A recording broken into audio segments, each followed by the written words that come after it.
আপনারা প্রশিক্ষণ নিয়ে কি করবেন? আপনাদের পরিকল্পনা কি? প্রশিক্ষণ নিয়ে আপনারা কি করবেন? পরিকল্পনা বলেন। ছাগল পালার জন্য কয়টা ছাগল পালবেন? কয়টা পালার ইচ্ছা আছে একসাথে? দুইটা। আমরা যেটা বলবো যে দুইটা ছাগল কিনে আপনারা নিজে কিনবেন না আমরা দিব? তাহলে বোঝা গেল যে আপনারা আমরা দিলে পারবেন নাকি বলতে পারবেন নাকি? এটাই তো। কিন্তু এইসব প্রক্রিয়া তো ছাগল পালা হবে। ছাগল আছে কার কার? হাত তুলেন তো। আমাদের ইচ্ছা কি, সরকারের ইচ্ছা কি, আপনাদেরকে একটা দুইটা দেওয়া হবে যে উৎসাহ দেওয়ার জন্য। কিন্তু একদিনকে সবকিছু দেওয়া যায় নাকি? নিজের জানিয়ে অর্জন করতে হবে। আপনারা সেই ধরনের কাজ করতে হবে যে আপনারা নিজেরা নিজের ছাগল কিনে প্লাস সরকার যেগুলো সেটাও রাখবেন। এর থেকে আপনাদের ছাগলের সংখ্যা বৃদ্ধি করতে হবে। আপনার খামারটা সম্প্রসারণ করতে হবে। বাড়াইতে একটা খামারে কয়টা ছাগল থাকে? মানে একটা খামার কাকে বলবো? ছাগল একটা খামার থাকে 20টা নিয়ে একটা খামার। তাহলে আমরা যে দুইটা ছাগল দিই খামার হইলো প্রশিক্ষণেরও দরকার নেই। দুইটা ছাগল আপনি যেগুলো বলতে পারেন। আমরা যেগুলো শহরে দেখছি, গ্রামে দেখছি, দেখি এক দুটা ছাগল এমনি পালে। এটা প্রশিক্ষণ লাগে না। প্রশিক্ষণ দেওয়ার অর্থ হচ্ছে যে আপনারা একটু বড় আকারে খামার আকারে করেন। এই খামার আকারে করলে সেখান থেকে আপনি লাভবান হতে পারবেন। যেমন একটা হিসাব যদি আমরা করি 20টা ছাগল, একটা ছাগলের 2টা করে বাচ্চা দেয়, তাহলে ছাগলের বাচ্চা পেটে থাকে কয়দিন? 5 মাস। তা আমি 6 মাসের মাথায় 2টা করে যদি 20টা হয় 20টার মধ্যে 40টা আমি ছাগলের বাচ্চা পাবো। ঠিক আছে না? আর 6 মাস পরে আরো 40টা মতো 80টা। তাই বছরে আমি 80টা বাচ্চা পাইছি। এই 80টা বাচ্চার এবারে যে 6 মাস 1 বছর বয়সে দেবো, এটার দাম তো মোটামুটি 15,000 টাকা কিংবা 10,000 টাকা কমে না। এবারে যদি আমি 10,000 করে বলি তাহলে 40টার দাম দেন কত? 4 লাখ টাকা। 4 লাখ টাকা হলে আপনার সরকার চলবে না। সরকারের উদ্দেশ্য এটাই যে আপনি উৎপাদন করে আপনি এখান থেকে লাভ করবেন, আপনার যাতে সংসার চলে। যারা নারীরা তারা যেন নিজের ক্ষমতা মানে আইন বৃদ্ধি করে নিজের ক্ষমতা বাড়াতে পারে। যারা আইন বয়সে রাখে তারা যদি নিজের কর্মসংস্থান সৃষ্টি করতে পারে। সেগুলি মনে করে 100 খামার 100 ছাগলের যদি খামার করে তাহলে সেটার আরো 5 দুবারে 20 লাখ টাকা প্রতি বছরে ইনকাম করতে পারে। 20 টাকা আমরা চাকরি করলে আমরা মাসে কত বছরে কয় টাকা পাই? 20 লাখ টাকা পাই কি আমরা? তাহলে এই ধরনের যারা কর্মে লিপ্ত হবে, এই ধরনের কর্মসংস্থান যারা শুরু করতে পারবে তাদের কিন্তু একটা বিরাট অঙ্কের আয় হবে। পাশাপাশি এখানে বাইরের লোককে চাকরি দিতে পারবে না? 100 খামার যদি 100 ছাগলের খামার করে সেখানে কিন্তু সে চাকরি দিবে। সেটা উচ্চতর ডিগ্রিধারী যে ডাক্তার দিতে পারবে, পাশাপাশি নর্মালদের পরিচর্যা করার জন্য তাদের দিতে পারবে, নারীরা সেখানে কাজ করতে পারবে। আমাদের কিন্তু মুখ্য উদ্দেশ্য একটা খামার হলে সেখানে যিনি বেকার তিনি যেন সেখান থেকে লাভবান মানে একটা চাকরির মতো বড় ধরনের একটা লাভবানের একটা সুযোগ সৃষ্টি করতে পারে। তার পাশাপাশি বাইরের লোকজনকে যেন এখানে নিয়োগ দিতে পারে, তারাও যেন সেখান থেকে ইনকাম করে খেতে পারে। আর যারা নারী তারাও যেন এখানে অংশগ্রহণ করে তাদের জীবিকা নির্বাহ করতে পারে। এই হল উদ্দেশ্য। মানে মোটামুটি কথা হচ্ছে আমরা লাভবান হতে চাই। এখন একটা দুটো ছাগল পালে লাভ তো হবেই, এটা একেবারে অল্প। এটা তো বিড়ি সিগারেট খাওয়ার মতো লাভ। হ্যাঁ, একটা ছাগলের কয়টা? 2টা ছাগলে আপনি সারা বছর কয় টাকা লাভ করতে পারবেন? মানে 20,000 নয় 30,000 টাকা। এই 30,000 টাকা দিয়ে তো আপনার 1 বছর চলবে। এটা হাত করো। এখন আমরা একটু বড় মাপের বড় আকারের যে লাভের চিন্তা আমরা করি, এই উদ্দেশ্যে কিন্তু আমরা কিনে নিতে কারণ ছোট খামার এই জন্য এক দুটো ছাগলের জন্য আমাদের ট্রেনিং লাগে না, আমরা ছোট কালে দিচ্ছি, আমরা নিজেরা ছাগল পাচ্ছি, আমাদের ট্রেনিং লাগে না। এখন এই ছাগল ঘুরে ঘুরে খাইছে, আমরা পরে বছর শেষে বিক্রি করতে পারছি, কিংবা নিজে ব্যবহার করে খাইতে পারছি, কিংবা কোরবানির উদ্দেশ্যে ব্যবহার করতে পারছি, পারছে না? এরা সবাই পারে। এখন আপনারা খামার করবেন কেমনে, এইটুকু আপনাদের খেয়াল করবেন। খামার কেমনি করবেন, আপনার দুজনে প্রশিক্ষণ কেমনি করবেন বলেন? আমার খামার করতে গেলে প্রথমে একটা গড় লাগবে, লাগবে না? সেই গড়টা কিরকম হবে? সেখানে কি মাচা থাকবে? মাচায় ছাগল থাকলে কি সুবিধা কি? গড়টা পরিষ্কার কেমনে করবেন বলেন? ঝাড়ু দিয়ে পরিষ্কার করবেন। আচ্ছা, ঝাড়ু দিয়ে পরিষ্কার করলে হয়ে যাবে?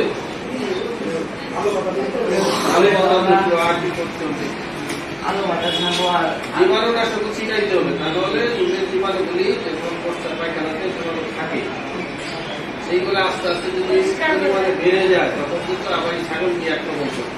কিন্তু বাইরে থেকে কোনো জীবাণু আসলে ছাগলকে আক্রমণ করবে, সেটা কমাইতে হবে। সেটা কেমন করবে?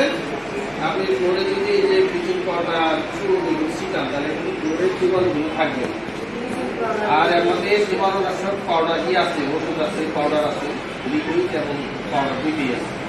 সেটা পানিতে মিশিয়ে যদি আমি এনে স্প্রে করি, তাহলে বাতাসে যে জীবাণুগুলো ঘুরতেছে কিন্তু থাকবে না, জীবাণু থাকবে। সেটা করতে হবে, জীবাণুনাশক ছিটিয়ে জীবাণুমুক্ত করতে হবে। আর পাশের যে জায়গাগুলি আছে খামারে, সেটাও পরিষ্কার পরিচ্ছন্ন রাখতে হবে এবং জীবাণুমুক্ত করতে হবে। ঠিক আছে? এটা যদি না করতে পারেন, সেই বাইরে থেকে জীবাণু আবার ভিতর ঢুকবে। আর একটা বড় খামার কেন্দ্রে করতে হয়, যে খামার এটা মনে করেন আমার পাশে গাছের চাষ করতে হবে একটা এরিয়ার ভিতরেই। সেখানে গাছ যেগুলো উৎপাদন হবে, যে আমাদের উন্নত জাতের যে গাছ, নেশিয়ার বলেন, পাড়া বলেন, জার্মান গাছ আছে, এই গাছগুলি চাষ করে এখান থেকে আপনি ছেড়েও খাওয়াতে পারবেন, কিংবা কেটে আপনার নিজেদের খাওয়াতে পারবেন। এই কাজটা করতে হবে। তাহলে কি হবে, যে এই এরিয়াটা যদি আমি জীবাণুমুক্ত রাখতে পারি, তাহলে কিন্তু ছাগলের রোগ হবে না।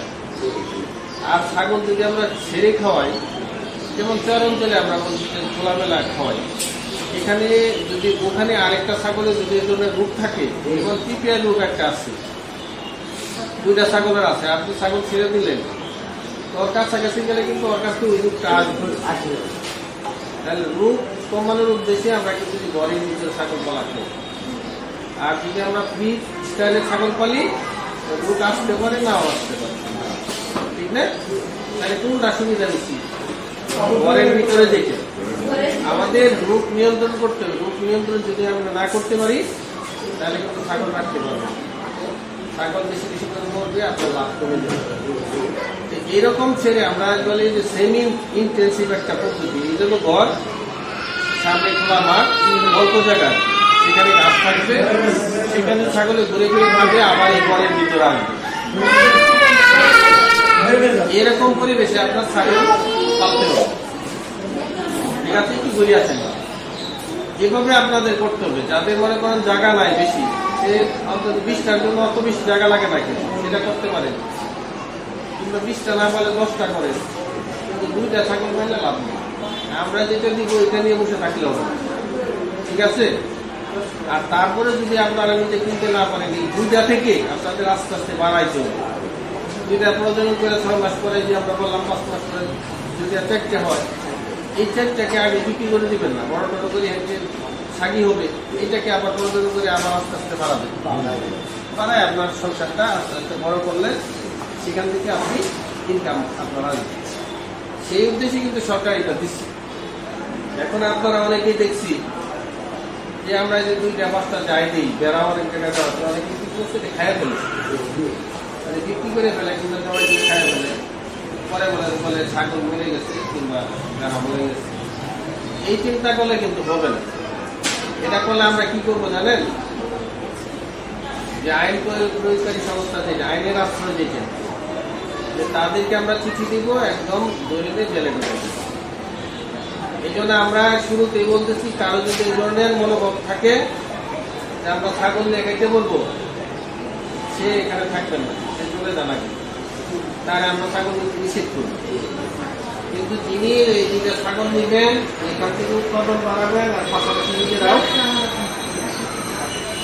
নিজেরাও ছাগলকে নিয়ে ঠিক করে যদি আপনারা উৎপাদন বাড়াইতে পারেন, তারা থাকে। ঠিক আছে? এখন আপনি যখন ছাগলের খামার করবেন, বাইরে থেকে কিন্তু ছাগল আপনি কি করবেন? ফলে কি আপনার মনে করেন যে নতুন করে ছাগল আনলেন, আছে আলাদা করে রাখবেন, দেখবেন তার রোগ আছে কিনা 5-7 দিন। যদি রোগ থাকে তাহলে চিকিৎসা করাবেন, আর রোগ না থাকলে 1 সপ্তাহ পরে তাকে টিকা দিবেন। মানে ছাগল বাজার থেকে কিনে এনে টিকা দিবেন না, টিকা দিলে টিকা কোনটা দিবেন? এই যে আমরা দ্বিতীয়ারের কথা বলবো, প্রথমে তার 15 দিন পরে দিবেন পুরা রোগের টিকা, তার 15 দিন পরে দিবেন ত্বকা রোগের টিকা। 3টা টিকা দিতে হবে।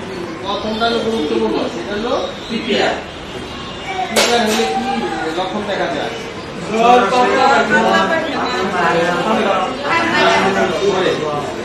তাহলে আপনারা জানেন যে এই কাজটা করতে হবে। এই রোগটা হলে কি আমরা বাঁচাইতে পারি? চিকিৎসা করলে বাঁচে, চেষ্টা করলে কিন্তু বাঁচে না, টিকাটা মরে নেই। আপনার একটা ছাগল এটা প্রিপেয়ার দেখা যায় অর্ধেক করে গেছে, অর্ধেক যদি মারা যায় তাহলে আপনি কি লাভ করতে পারবেন? তাহলে কি করতে হবে? আমাদের এই টিকাটার উপর গুরুত্ব দিতে হবে। টিকা দেওয়ার পূর্বে অবশ্যই 5-7 দিন তাকে অবজারভেশন রাখতে হবে যে তার রোগ আছে কিনা। টিকা দিতে হয় সুস্থ পরিবেশে, সুস্থ অবস্থা, ঠান্ডা পরিবেশে। কিন্তু অসুস্থ থাকে আপনি টিকা দিতে পারবেন না। এই কাজটা করতে হবে। আর কি করবেন? যে খাদ্যের ব্যাপারে কি করবেন? আমরা যে বলছিলাম যে ঘাস চাষ, কৃষিতে ঘাস চাষ করা, এই ধরনের চাষ করবেন। যার ক্ষেত আছে ক্ষেতে চাষ করবেন, আর যার ক্ষেত নাই, জমি নাই, তারা বাড়ির আশেপাশে এরকম ছোট ছোট করে 1-2 হাত করে করে লাগাবেন। দেখুন যত মোটামুটি ছোট হয়েছে, এখান থেকে কচি অবস্থায় কেটে কেটে খাওয়াবেন। আবার এটা শক্ত হয়ে গেলে ছাগল দিলে খাইতে পারবেন না, তখন আবার মুখে টিপা খাইতে যাবে, দাঁড় হয়ে যাবে। তাহলে একদম কচি অবস্থায় আপনার যখন 15-20 দিন 1 মাস হয়ে গেছে, তখন যেই হবে একটু কেটে কেটে খাওয়াবেন। তাহলে এখানে যে পুষ্টির যে উপাদানগুলি আছে সবই আছে। যেমন শর্করা, চর্বি নাই, সুযোগ আছে, ভিটামিন, খনিজ লবণ, এগুলো সব এখানে পাওয়া যাবে। তা আমাদের এই শুধু ঘাট দিলেই চলবে না, পাশাপাশি কি দিতে হবে? দানাদার খাদ্য দিতে হবে। যে গমের ভুসি কিংবা ভুট্টা মাঙ্গা, গম মাঙ্গা, সাথে আপনি যদি দিতেন পোড়া দেন, সোয়াবিন দেন, সবগুলি করবেন, কিংবা সরিষা করবেন, এইগুলি মিক্স করে খাওয়াবেন। তাহলে দেখবেন যে আপনার পুষ্টির যে উপাদানগুলি সবকটা পাবে, তার আর সমস্যা হবে না। সে কি করবে? তার রোগ প্রতিরোধ ক্ষমতা বাড়বে, সঠিক সময়ে সে তার প্রজনন ক্ষমতা আসবে, আর প্রেগনেন্ট থাকলে তার বাচ্চা ধারণ ক্ষমতা ভালো থাকবে, সে সময় মধ্যে বাচ্চা দিতে পারবে। বাচ্চা দেওয়ার পরে যে দুধের প্রয়োজন, সেই দুধটাও সে ভালো থাকবে। অনেক ক্ষেত্রে এক ছাগলের 3 বাচ্চা হইল, কিন্তু আর কি সমান দুধ দিবে? তাহলে কি করবে?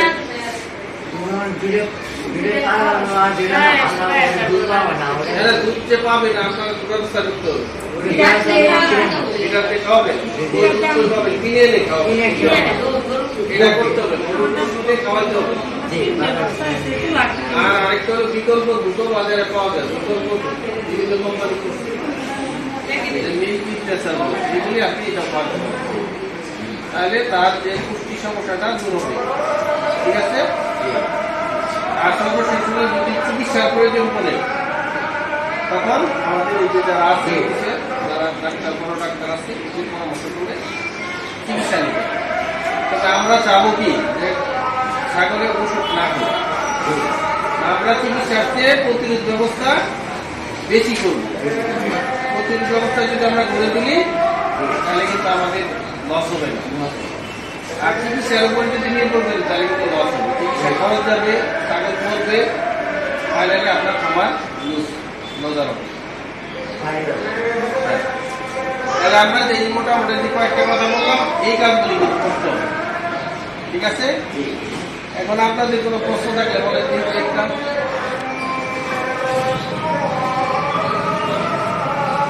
প্রশ্ন আছে? এখন ছাগল কি করবেন, মানুষের ছেড়ে দিলে একটু মাসিক থাকে না, তাহলে কোনটা করবেন, ছেড়ে খাওয়াবেন নাকি আলাদা করে ঘরের ভিতরে খাদ্যকে খাওয়াবেন? আর ছেড়ে দিলে অনেক ঝগড়া হবে।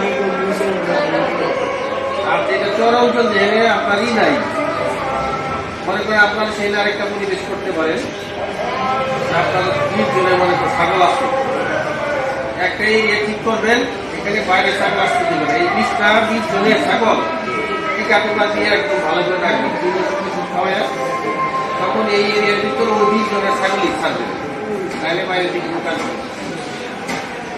আর যদি আপনি সবার সাথে মিক্স করেন তাহলে ঢোকান, সেখানে আপনারা এভাবে চরাঞ্চলে ছেড়ে আপনি লালন পালন করতে পারবেন। কিন্তু ওটা লক্ষ্য রাখতে হবে যে বাইরের ছাগল যেন এখানে মিক্স না হলেই আপনার চলে যাবে। আর যদি আমরা যেটা বললাম যে ঘর আর পাশাপাশি যদি গাছের চাষ করতে পারি, তাহলে আমরা যে এই আমার কাউসার ভিতরে ঘোরাফেরা করছি, তাহলে চলাচলে আমার দরকার নাই। চলাঞ্চলে যেসব ফাঁকা জায়গা আছে সেখানে আপনারা গাছের চাষ করে কেটে কেটে এনে খাওয়া যায়।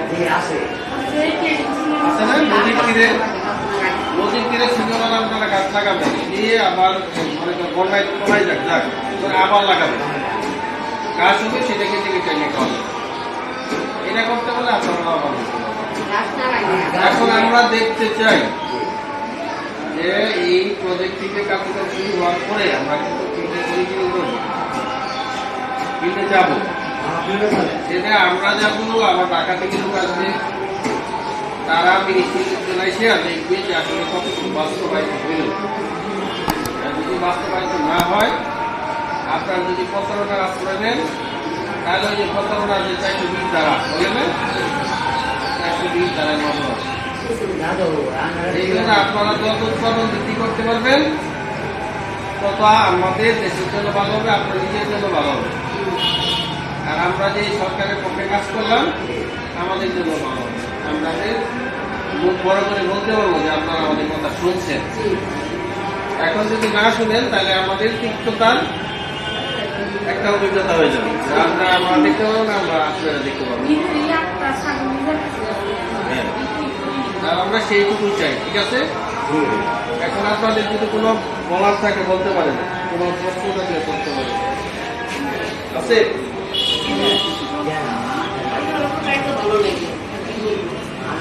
আপনারা কোন জাতের ছাগল বলবেন? ব্ল্যাক বেঙ্গলটা। এটা কেন বলবেন? প্রতিদিন ক্ষমতা বেশি আছে। আর কি আছে?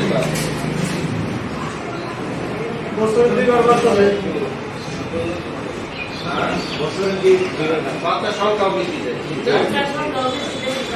আর যমুনা পানি যে আছে সেটাও তো বলা যায়, যমুনা রাম ছাগল ওটা বলা যায় না।